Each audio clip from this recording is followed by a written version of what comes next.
On today's episode. So a common question that comes up quite a lot is dropper posts. How big? How much travel do I want? Which one do I want to order? So I'm going to break it down. I'm using the Bossnut Calibre Evo here as an example, but it applies to any bike really. Bossnut Basics! A bit of background to this video. As always, I aim these videos at the beginner, so someone that's maybe new to the sport or has been away from the sport and they're coming back to finding new technology. So what this is about is dropper post, what it is, how it works, and if it's for you, how you're going to measure up your bike frame and yourself so that you get the perfect dropper post for you. So from the top then, from the beginner's point of view, what is a dropper post? A dropper post is a seat post that is adjustable while riding. So you can adjust the height of your saddle while you're riding to suit yourself for what terrain you're on. So you can adjust it so it's a full height for efficiency pedaling, but you can also slam the saddle down towards the frame to get out of the way, which helps you for technical descents, technical riding across rock gardens or rooty sections, for example. And also allow you to go in between as well. A dropper post can be set at any height between its maximum and minimum, and this allows you to perform technical climbs, for example, whereas you wouldn't be fully extended. You want a wee bit of balance and a wee bit of movement, but you don't want it slammed all the way into the frame, so you have a bit of efficiency in your pedal stroke as well. Is it for you? It will be if you're a technical rider. If you've never ridden with one, you'll probably get on fine without one, but once you have ridden with a dropper post, it's very hard to ride a regular bike with a regular clamp.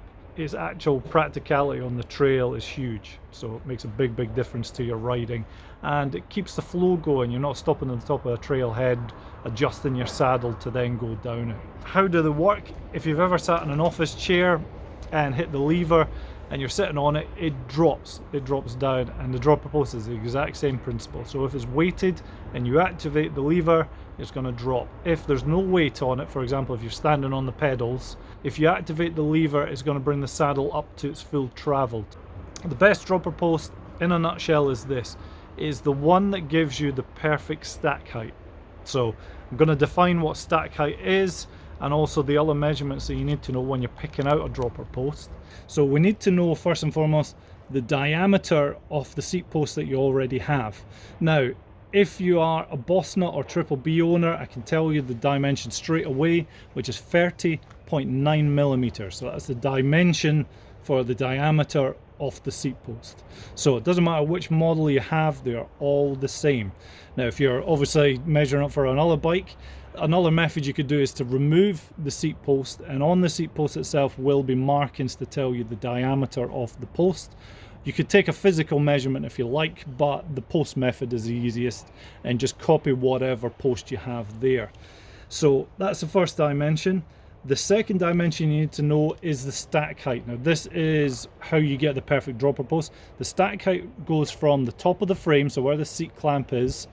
The stack height for this bike, as I've set up right now, is from the top of the frame to the rails, which are on the saddle.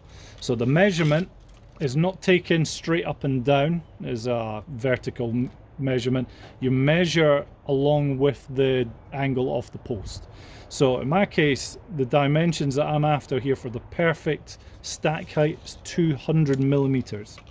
Now once you have the diameter of the post sorted out, and you know the stack height, there's another two things that you need to be aware of, and that is the insertion of the post that goes into the frame. Now there's two factors that we need to know, and most manufacturers will document, is the maximum insertion. So this is how far the dropper post can go into the frame without it stopping. So this collar here is where the maximum insertion would be. Now with every dropper post you can bring it up, there's no problem with that, but you can't go any further into the post, if you like, from that collar. So that collar is the maximum insertion point. Now that we've established the stack height, we're free to adjust our saddle and to remove it. So what I'm going to do is I've undone the clamp, and I'm just going to grab a hold of the frame, and we're going to pull out and twist the post at the same time. which allows us to pull the seat post completely out, and it now gives us access into the top of the frame. This is a large frame, so any measurements I give you will be applicable to the large Evo frame. But what we want to do is we'll get a hold of something long. It's going to be excessively long beyond what the frame will take, so that we can plunge it into the top of the seat post tube and see how far in it's going to go. Now, there are restrictions, if you like, that will stop the post going far in. So in this case with the Bossnut, this rocker link here is going to be the restricting factor, because that bolts straight into the tubing, so it's not to the side, it's not tack welded on, it is bolted within the tubing itself. So it is going to go in as far as that point, and it's going to stop just there. I'm going to put my thumb or my finger or something to mark off where the top of the tube went to. So we can see here, if I take a measuring tape and take a long, it's going to be 310 millimeters for a maximum insertion into the large Evo frame. So the frame dictates the maximum insertion of the dropper post. It dictates the diameter of the post itself, and it also dictates the routing of the cabling. So if it's internally routed, if it's externally routed, it's all down to the frame for that part. So that gives us a start, but our body is the key to this, so we need to get the perfect stack height. So the perfect stack height is, for me, 200 millimeters. So if we have a look at this diagram, dimension B is the stack height. So straight away I can see that the 120 is under the 200 millimeters, so we're fine with that. And the 150 millimeter travel version is also under 200 millimeters. But when we hit the next one up, which is 180, it is over the 200 millimeters. So my advice is to pick a dropper post that is either perfectly on your stack height or under. As close as you can get is perfect. So when we look at the 120 and the 150, both of these are under the maximum insertion. Now, the way that that number is derived from this particular diagram is by taking the overall length, and then we remove the stack height. As you can see from the full range, I can choose any one off the dropper post and everyone would go in. It's the stack height that stops me from going any bigger. You may be a small rider on a small frame, so there's a few limitations there. You find this perfect stack height, you might find that the dropper post inserts too far. So if that's the case, we need to come to a compromise and we need to drop down to possibly the dropper post underneath.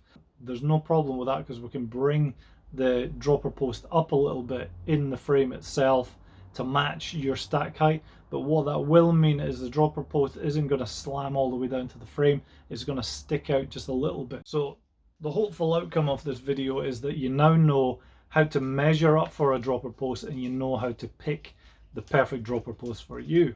So good luck, and I'll see you out on the trails.